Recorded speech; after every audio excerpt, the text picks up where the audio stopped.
Hey guys, welcome back to MR Fishing Ohio, and today I'll be talking a little bit about my prep for Lake Guntersville. It's going to be a tournament. I'll be fishing down there in April, some of the things I'm doing to prepare for it, but also just do a little lure unboxing, some new stuff I made with blind squirrel, and I'll talk about those a little bit. So in preparation for Lake Guntersville, I've got my rods and reels set up. I'm going to be taking 9 combos with me, and I pretty much already know what I'm going to take.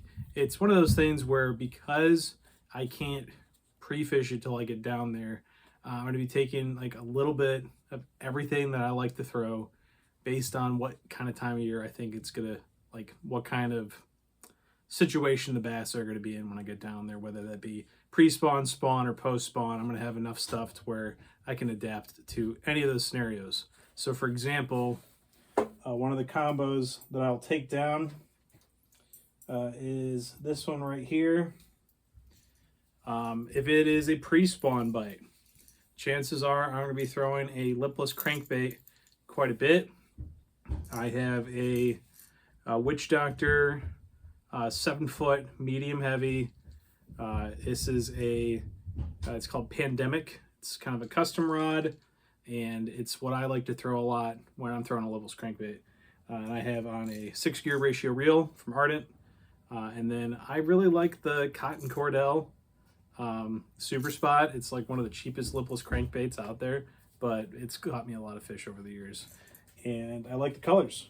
And the best part about them, to me, is you can find one of those at every store that sells fishing products, just about. So that's why I like them a lot. But so that's just kind of the stuff I'm doing to get ready for that. That's gonna be the first tournament I fish this year, so that'll be really exciting.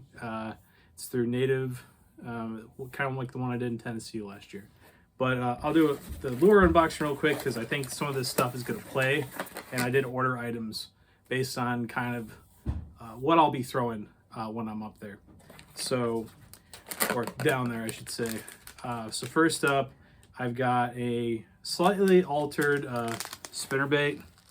So you can see kind of some of the colors here. It's got a little bit of blue flake into it and green. Always been partial to a greenish spinnerbait. It's one of my top 3 colors, and I wanted to try out a little different variety with the Lure Creator over Blind Squirrel. That's gonna be one of my new picks. That, of course, if it's the spawn, it's hard to beat a Cinco. This is kind of a color I spent a lot of time researching, and then I had made. It's kind of in between a cinnamon green pumpkin. From what I've heard, that time of year, a color like this is just hard to beat. So I got a couple packs of those. And then the other one that I'm going to be excited to use is a new bait Blind Squirrel put out for a chatterbait or bladed jig trailer. Right here, it's hard to see with the lighting, but it's black with some purple and blue flake, and it's a color combo that did me really well when I went to the Tennessee River system last year at Chickamauga. I caught all my fish basically on that color, which I kind of is like my favorite early morning and then muddy water. So depending on the conditions, I'll be throwing that probably quite a bit. And then other than that, I got another color. This one's going to be more for around here. I like a white kind of pattern. It's got a little bit of a gold flake. And they sent me, just as a pro staff for the month, some flukes, which I've not thrown a lot, but I got to do that eventually. So that's what I got in the lures, some just great stuff. And one thing I like to do a lot is, actually, I want to talk about real quick, is vary the kind of blades I'm throwing. So what I like to do, and you can do this at Jan's Netcraft Field in Ohio, or there's tons of stores that do this, is buy blades in bulk. You get a little more life out of your spinnerbaits. I can't tell you, I've only broken a few spinnerbaits over the years, but every time it's been the blade that breaks, or the ring around the blade, and then you lose the blade. In fact, I had it happen like back-to-back trips last year. It was kind of funny. Like, hardly ever had it happen to me. But nice thing about having the replacements is if you have a hot lure and you're on the water and like one little piece falls off, you can fix it and keep throwing that lure. But other than that, as far as prep goes for Guntersville, I guess I'll talk about a little bit what lures I'm thinking I'm going to throw. So obviously I think the spinnerbait, I'm thinking bladed jig, Senko, lipless crankbait. Those are like my favorite lures, and I would take them no matter what. But the time of year, I have a good feeling about those. Some other things I'll be taking, got to take a Texas rig. Bring a deeper diving crankbait, depending on where we launch. That might be worth it.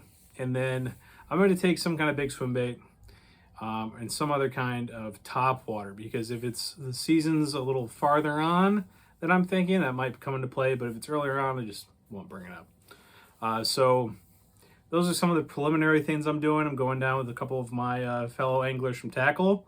So we're making a trip out of it. It's going to be a good deal. We're going to get some great content out of that. Kind of cooped up. We've had some crazy snow and ice up here in Ohio, and I've not been able to do any kind of fishing. So hopefully I'll get out on the ice at least once or twice. And if not, I just hope the ice goes away quick so I can get out on the kayak by March. So one more month of cabin fever, and then it's time to go out guns a-blazing again.